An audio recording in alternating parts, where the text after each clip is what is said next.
I inherited my grandmother's house, only to find out that my family had sold it without telling me. My lawyer told me, they forgot to read the fine print. Then it turned out.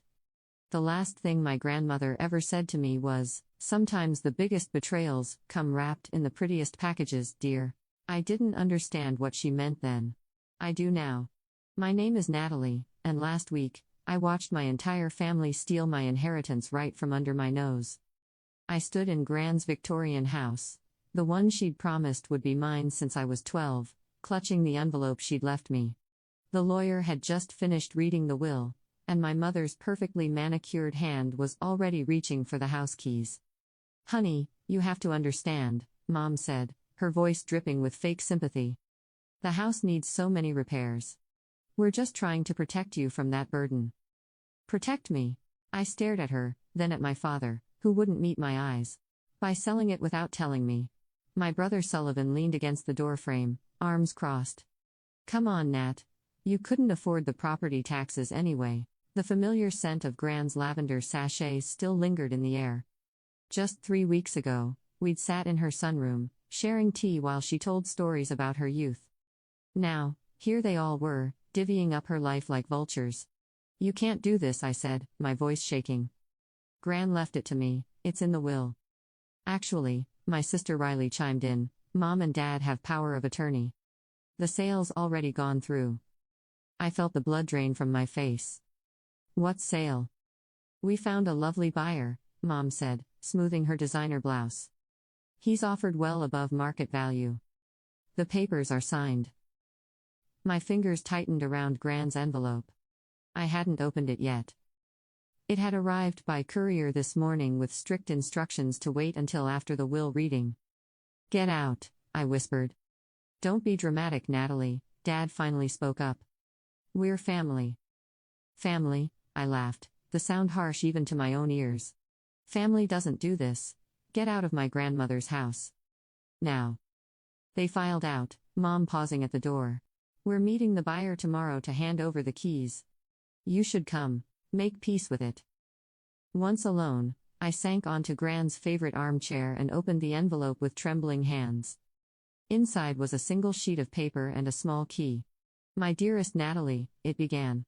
"If you're reading this, they've done exactly what I feared they would. But don't worry. I've left you something they don't know about, something that will help you fight back. Check behind the loose brick in the garden wall, the one with the heart carved into it." I stood up, my heart pounding. Gran had always said the best revenge was served with patience and wisdom. Looks like she'd left me the recipe. The law office of Skylar Martinez smelled like leather and coffee. I placed Gran's documents on her desk. The papers I'd found behind that garden brick had kept me up all night. "Well," Skylar said, adjusting her glasses, "your grandmother was certainly thorough. Can they really sell the house without my consent?" She smiled, the kind of smile that made me sit up straighter. "That's the interesting part. Your grandmother added a specific clause to her will 6 months ago. The house can't be sold without your explicit written permission, regardless of any power of attorney. But Mom said the sale's already gone through." "Which means?"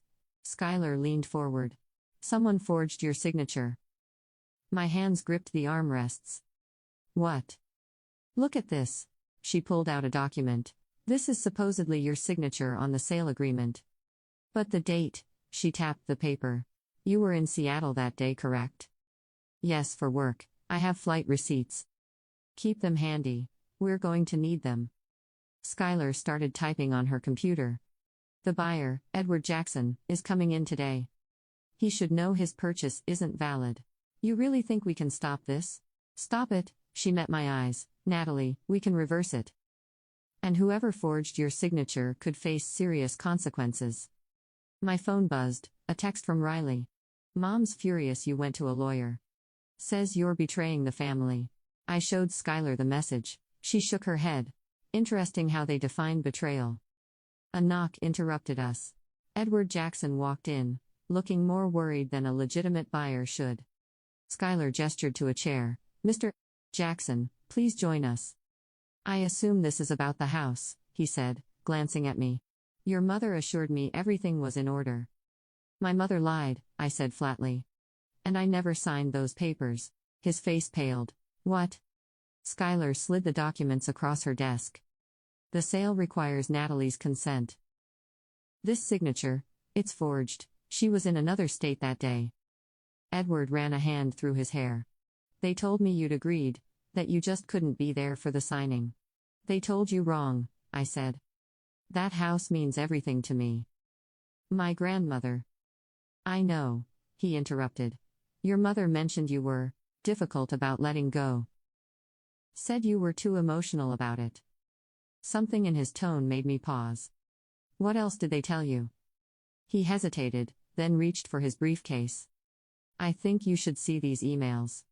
Your family's been planning this for months. They were quite persistent about rushing the sale. As he laid out printed emails on Skylar's desk, I saw my grandmother's words in my head again. The biggest betrayals come wrapped in the prettiest packages. Now you can watch the second part by pressing share, and more.